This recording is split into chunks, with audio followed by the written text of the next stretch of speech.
할렐루야. 오늘 우리에게 주시는 하나님의 말씀을 함께 보도록 하겠습니다. 오늘 주시는 하나님의 말씀은 로마서의 말씀입니다. 로마서 13장.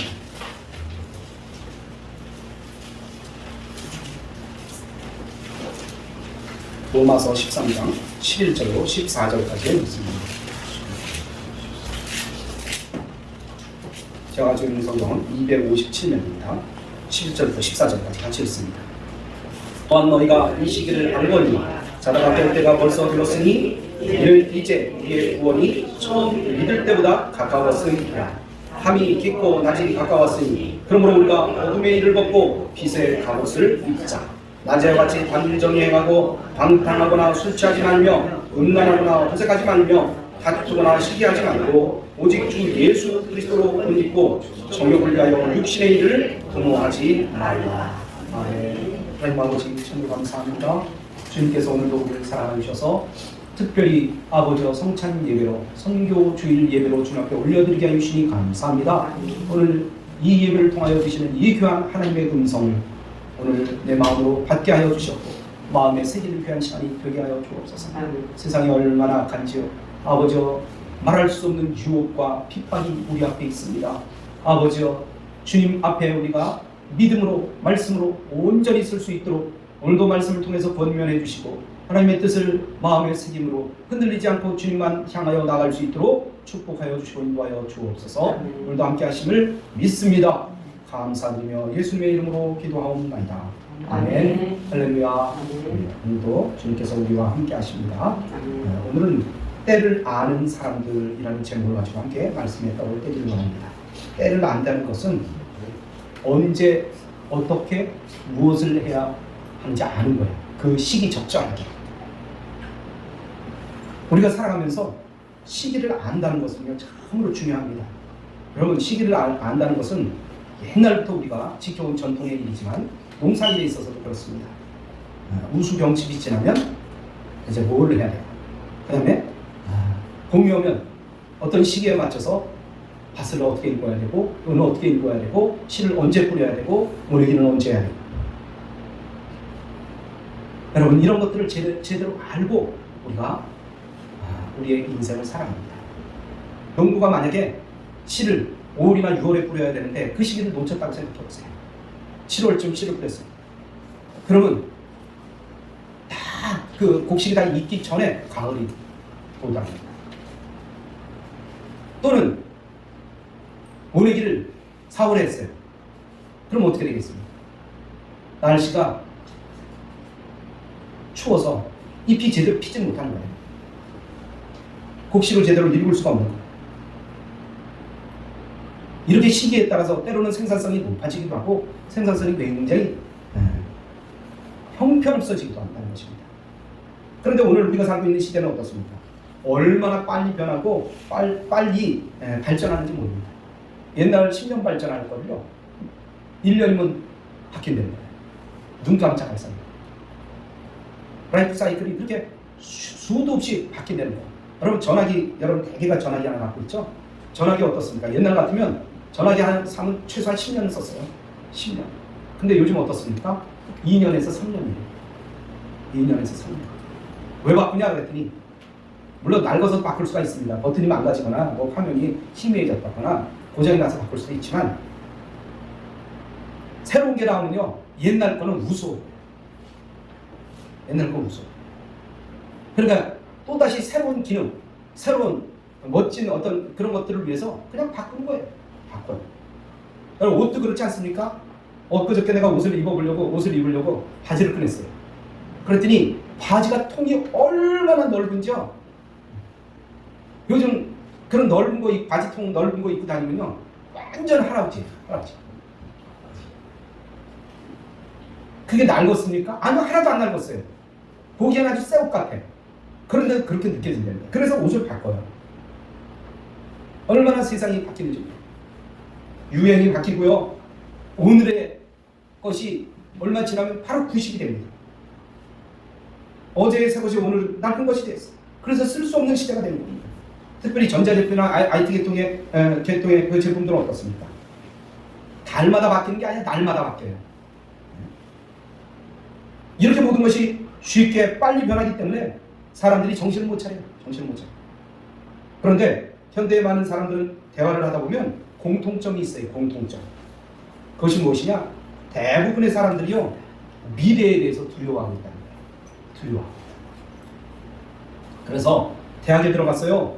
대학에 들어갔더니 그 자기가 다니는 학과가 취직하기가 어려운 것 같다. 요즘 보니까 어려운 것 같다. 그러면요, 학교를 그만두고 다음에 새로운 학과로 다시 재입학을 해요. 시험 공부를 해서. 그래갖고 그걸 뭐라고 그러더라? 학교를 다니는데 1학년 다니다가 다니면서 또 떨어지면 학교 못 들어갈까봐 학교를 다니면서 또 공부를 해요. 그걸 무슨 생이라고 그래요? 반수생이라고 해요. 여러분 나보다도 모르나 보다. 반수생. 요즘 그렇게 됐어요. 옛날에 한번 들어가면 웬만해서 대학교를 들어가면 그만두지 않는데 서울대학교도 보니까 1, 2천 명이 아니에요. 무려 3, 4천 명이 그만두고 있다는 거예요. 그리고 한편으로는 몰래 그 학교를 다니면서 학원을 또 다니는 거예요. 취직하기 좋은 학과, 인기 좋은 학과, 살기 좋은 학과로 다시 공부하고 있다는 거예요. 또 어떤 사람은 대학교 가는 게 뭐가 필요하냐? 나 열심히 돈이나 벌는다. 그리고 그쪽으로 뛰어드는 사람도 있어요. 대담한 청년들이죠.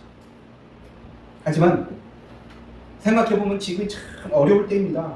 경제적으로도 어렵고요, 정치적으로도 어렵고, 영적으로도 굉장히 어려운 시기가 바로 이때입니다.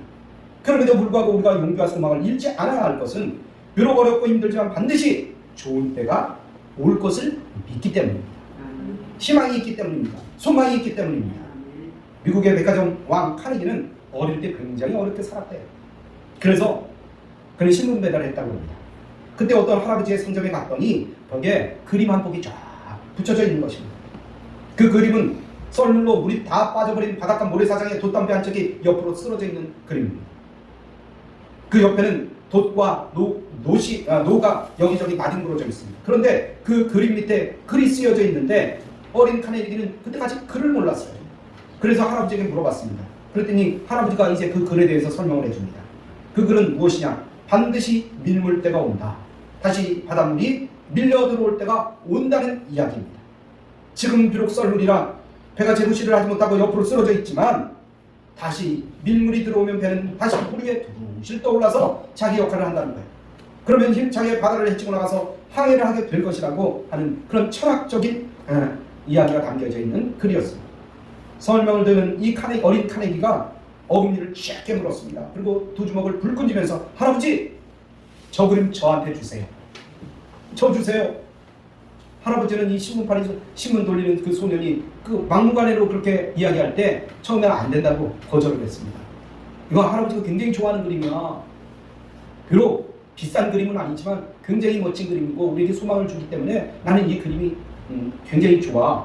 그런데 이 친구가 카네기가 계속 올 때마다 달라고 그러는 거예요. 그래서 귀찮아서 그 그림을 카네기에게 주었다고 합니다. 카네기는 그 그림을 자기 다락방에다 갖다 딱 붙였어요. 그리고 매일 한 번씩 외쳤습니다. 내 인생에도 반드시 밀물의 때가 온다. 그러면 나는 이 넓은 바다를 향해서 두둥실 파도를 헤쳐 나갈 것이다. 라고 선포했다고 합니다. 또 누군가는 이런 말을 했습니다. 인생은 짧다. 그러나 인생은 유익한 많은 기회들로 가득 차 있다. 라고 희망을 노래했습니다. 맞습니다. 우리의 인생을 살펴보면 인생은 짧고 힘겹습니다. 그러나 우리에게는 무수한 기회들이 다가오고 있다는 것입니다. 그러니 우리는 절대로 그 자리에 주저앉지 말고 하나님께서 주시는 기회를 잡기 위해서 도전하는 우리가 되어야 될 것입니다. 이스라엘 민족이 출애굽해서 홍해에 도달했을 때 모두들 어떻게 생각했느냐? 아이고 이제는 죽었구나. 뒤에는 애국의 군사들이, 앞에는 홍해가 가로막고 있으니 우리가 어디로 갈 거야? 위 물속으로 뛰어들면 우리가 수장될 것 같고, 적들과 싸울 자니 무기가 있어 뭐가 있어. 이젠 죽었구나 하는 절망이었습니다. 그런데 하나님께서는 길을 열어주셨습니다. 모세가 하나님 앞에 기도하고 그 지팡이를 들어서 바다를 치자 이 바다가 갈라지는 거예요. 홍해가 갈라지는 거예요. 그 막다른 운명의 시간에 이 홍해가 갈라지면서 바닷길이 활짝 열렸다는 것입니다. 이것이 바로 하나님께서 우리에게 주시는 놀라운 기회라는 것을 우리는 믿어야 될 것입니다. 하나님이 주시는 기회는 곧 하나님의 능력입니다.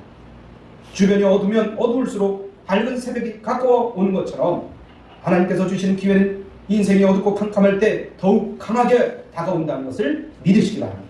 그러면 오늘 우리가 처해 있는 날은 어떤 기회의 시간들입니까? 그리고 어떻게 그 기회를 잡아야 합니까? 첫 번째로 지금은 잠에서 깨어야 할 때라고 오늘 본문 11절에서 말씀하고 있습니다. 여러분, 때가 되었다는 것은 무엇입니까? 기회가 왔다는 거예요. 기회. 시기가 왔다는 것입니다. 우리는 그 시기를 알고 때를 알아 일어나야 됩니다. 그런데 깨어나야 될 그 때를 알지 못하고 잠들어 있다 그러면 너무나 슬픈 일입니다. 기회는 자주 오지 않기 때문입니다. 한 번 가면 안 올 수도 있습니다. 포기하고 누워버리는 그런 사람은 어둠에 있는 사람이요 깊은 잠에 빠진 사람입니다. 그런 사람은 절대로 험난한 인생을 헤치고 나갈 수 없는 그런 사람입니다. 여러분, 우리는 잠자지 말고 깨어있기를 축복합니다. 그래서 기회가 왔을 때 우리는 잡아야 됩니다. 또한 반드시 우리에게 그런 기회가 온다는 것입니다. 그때를 준비하기 바랍니다. 시기를 알고 기회를 잡아야 됩니다. 오늘 저녁에 17세 청소년들이 일본과 결승전을 합니다. 여러분 알고 계시죠? 그 전에 우리가 우크라이나라고 하는데 우즈베키스탄인가요? 우즈베키스탄이라고 하는데 사실은 우리나라가 그 전에 졌어요. 그래서 이번에도 굉장히 어려울 것이다 라고 생각했는데 이겼단 말입니다. 그런데 그 감독이 이야기하는데 반드시 기회가 온다는 거예요. 반드시 골을 넣을 수 있는 기회가 온다는 거예요. 그 기회를 놓쳐버리면 안 된다. 그 기회를 반드시 잡아야 된다. 그런 얘기를 하는 걸 들었어요.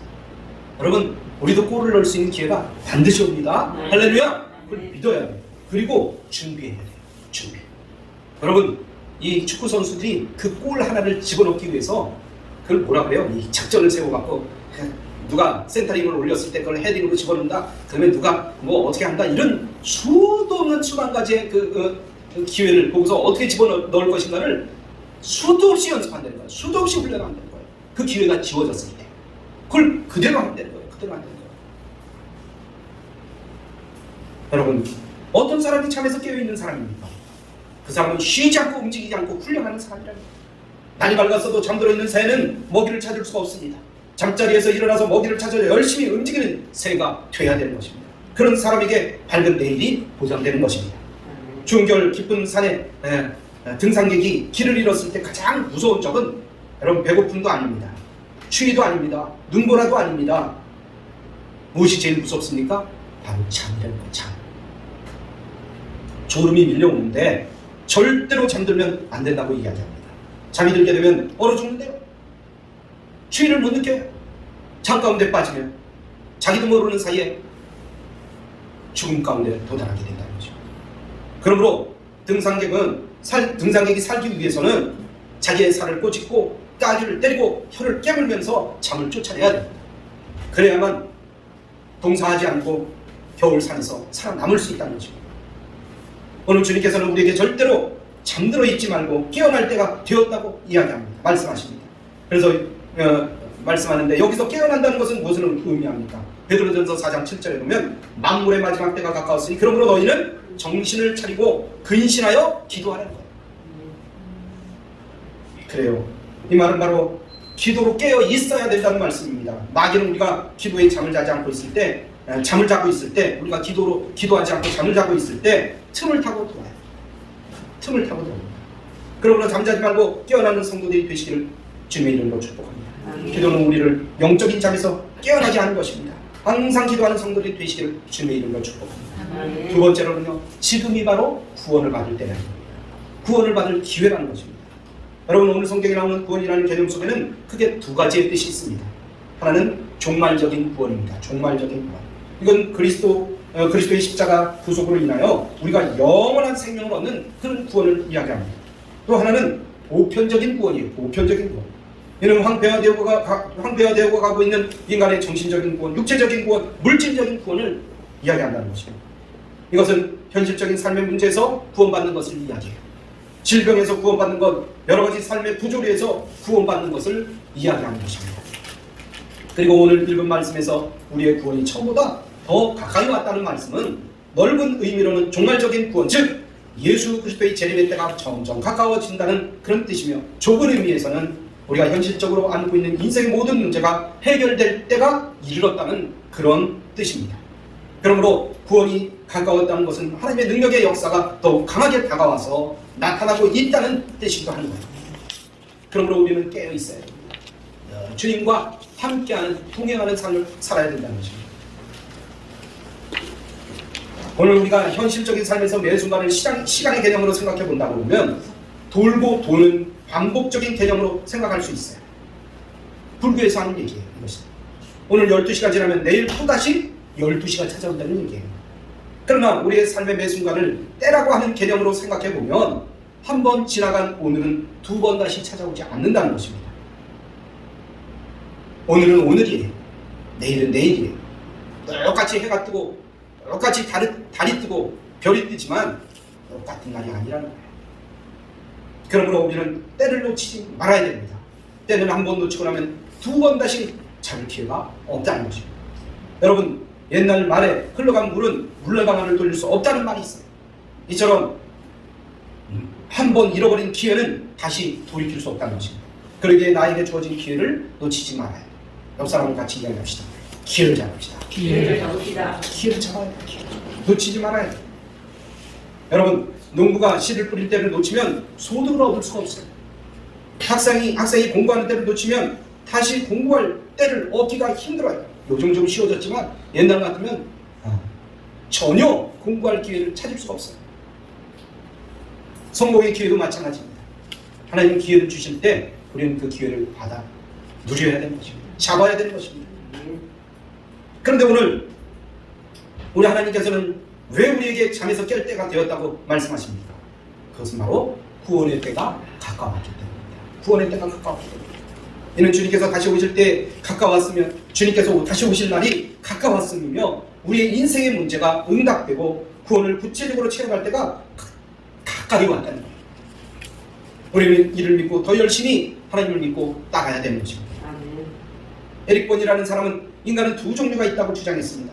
하나는 기회가 왔을 때 미래를 걱정하여 결정하지 못하는 사람이 있어요. 주저주저합니다. 주저주저해요. 이리 갔다 저리 갔다 방황만 합니다. 기회가 주어졌는데도 어떻게 보면 답답한 일이죠. 또 하나는 기회가 왔을 때 놓치지 않고 결단하는 사람이 있어요. 바로 이런 사람이 인생을 성공적으로 살 수 있다는 거예요. 여러분, 어떤 사람입니까? 여러분, 어떤 부류의 사람입니까?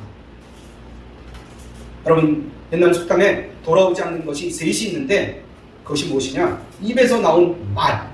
이건 한번 이야기하면 뱉어내면 돌아올 수 없다는 거예요. 또 쏘아버린 화산 돌아올 수 없다는 거예요. 그리고 잃어버린 기회가 그것이라고 이야기합니다. 여러분, 하나님의 구원의 능력이 나에게 다가오고 있는데 여러분, 이 기회, 이 시기를 놓치지 말고 반드시 우리는 붙들어야 되는 것입니다.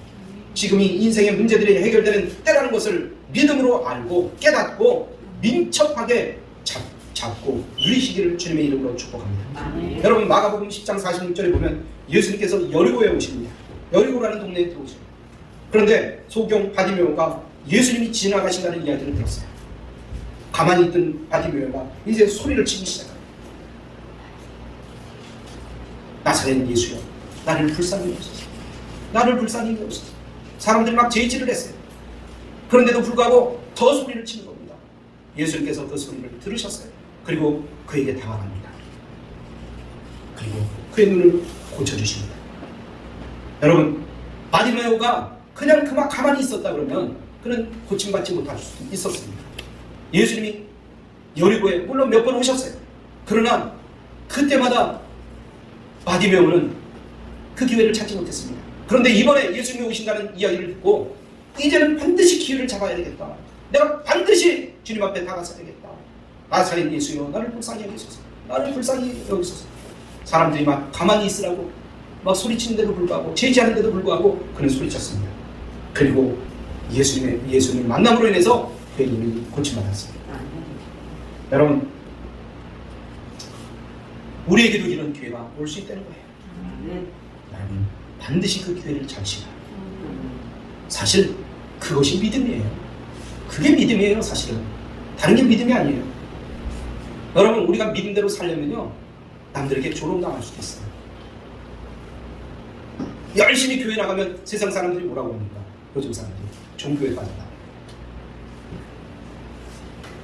종교 중독이라고 얘기해요.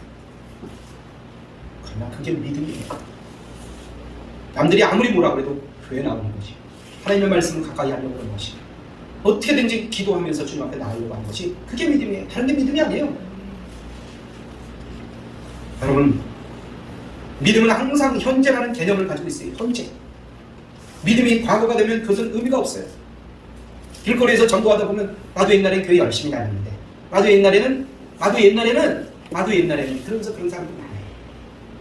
저 신림동에 있을 때도 어떤 분이 교회에 나왔는데 목사님, 저는요 옛날에 새벽기도 다닌다고 생각하는 사람들은요 차를 몰면서 그 사람들 다 교회로 태우고 오던 사람입니다.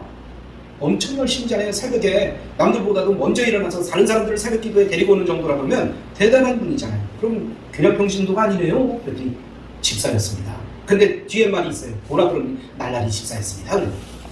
날라리 집사였습니다. 아주 제일 듣기 싫은 소리가 날라리 집사예요. 그냥 믿음이 좀 약했습니다. 이렇게 얘기하면 되지. 날라리래. 자기 스스로 날라리라고 평가해요. 여러분 어디 가서도 날라리라고 얘기하지 마세요. 날라리 직장.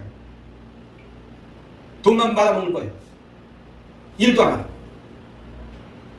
날라리 집사. 아무것도 안 하고 천국 가려고 그러는 사람이에요. 절대로 날라리 집사. 그런 말 하시지 않길 바랍니다. 오늘 우리 주님께서 왜 우리에게 계속해서 이렇게 말씀하고 계십니까? 바로 우리의 구원 처음 믿을 때보다 가까웠다는 말씀입니다. 여러분 우리는 그것을 기억해야 됩니다. 그것을 알고 믿음을 고백하고 결단하여 주님을 섬기는 모두가 되기를 바랍니다. 이것이 현재가 돼요. 현재, 지금 믿어야 돼요. 지금 따라야 돼요. 지금 하나님을 섬겨야 돼요. 옛날 얘기할 거 아무것도 없습니다. 또한 세 번째로는 지금이 바로 결단해야 될 때입니다. 결단. 오늘 12절 말씀에서 말씀하시는 이 갑옷은 로마의 군인을 상징합니다. 군인. 로마 그 투구를 다 입고 있는 그냥 얼마나 근엄해 보여요. 얼마나 멋있어 보입니까? 얼마나 강력해 보입니까?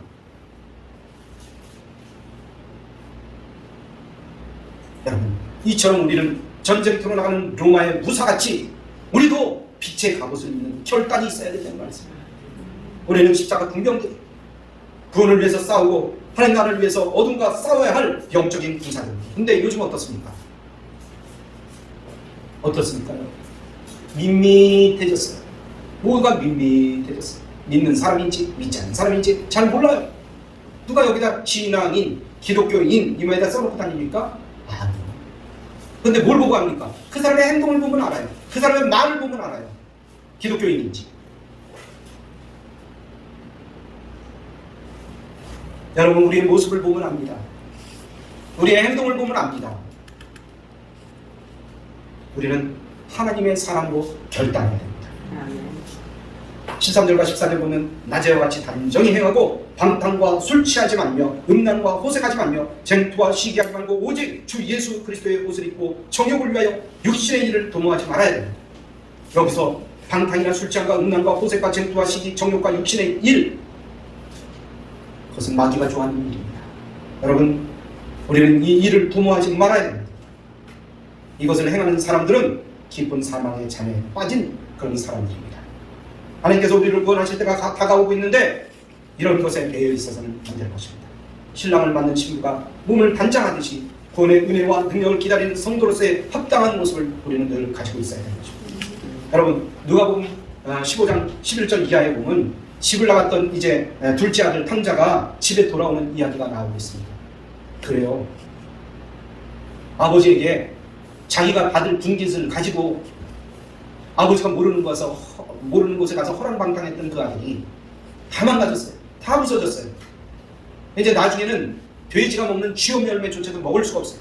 이제 내가 그 스스로 그 탕자가 생각하기를 나 이제 굶어 죽겠구나, 죽겠구나. 그런데 오늘날 보면요, 사람들이 그런 정도에 도달하면 어떻게 결단합니까? 나 이제 죽을 거야. 자살을 결단해. 요즘 사람들은 그래요. 그럼 혼자 죽기가 힘드니까요, 인터넷으로 다른 사람까지만 모여. 나랑 같이 죽을 사람, 나랑 같이 죽을 사람. 혼자 죽기는 외롭고. 그러니까 그렇게 모여서 죽는 경우가 있더라고요. 얼마나 무모한 짓입니까? 얼마나 불쌍한 거예요. 여러분 그렇게 결단해서는 안 됩니다. 하나님께로 돌아오기를 결단해요. 여러분 탕자는 아버지께로 돌아가자라고 결단을 했어요. 죽으려고 결단하지 않고 아버지께로 돌아가자. 여러분 오늘날 그런 사람들이 아버지께로 돌아가기로 결단해야 됩니다. 그것을 돕는 사람들이 누구예요? 바로 우리예요. 우리란 말이에요. 아버지께로 돌아오기를 결단하시기 바랍니다. 그러면 아버지께서 어떻게 해주셨습니까? 저 멀리서 아버지가 기다리고 있어. 아들이 돌아온다는 것을 그 기별을 듣고 기다리고 있어. 그리고는 맨발로 뛰어나가서 그를 맞아들이는 거예요. 목욕을 시키고 가장 좋은 옷을 입히고 가락지를 끼고. 여러분 그 험악한 세상을 살았던 그 아들이 아버지께로 돌아오고 결단을 하고 아버지께로 돌아왔을 때는 그 모든 것들이 새롭게 회복된다는 사실입니다. 여러분 그것을 다시 한번 결단하시기 바랍니다. 지금부터 흐트러진 마음의 자세나 믿음의 자세를 가다듬고 주님께로 돌아가시기 바랍니다. 돌아오시기 바랍니다. 그럴 때 하나님께서는 받아주시고 모든 것들이 다 회복될 수 있도록 인도해 주신 분이 우리 하나님이십니다. 그때를 알아야 돼요. 지금 돌아가야 될 때구나. 내가 이것을 근처해야 될 때구나. 이것을 지금 결단해야 될 때구나. 그것을 알아야 돼요. 그때를 알고 주님 앞에 돌아가서 모든 것이 회복되고 주님 앞에 영광을 올려드리는 모두가 되기를 주님이 인도해 축복합니다. 결론의 말씀드립니다. 여러분 지나가버린 시간은 다시 찾기가 힘듭니다. 어렵습니다. 아니 안 됩니다. 그래서 오늘 우리는 하나님께서 우리에게 주신 구원의 때, 은혜의 때, 응답의 때를 놓치지 말아야 됩니다. 이것이 마지막 때가 될 수가 있습니다. 그렇기 위해서는 끊어야 될 것은 과감하게 끊어야 됩니다.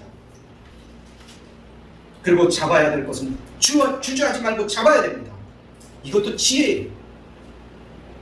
이런 지혜로운 성도들이 위해서 구원의 반영에 모두 동참하는 모두가 되기를 주님의 이름으로 축원합니다. 할렐루야.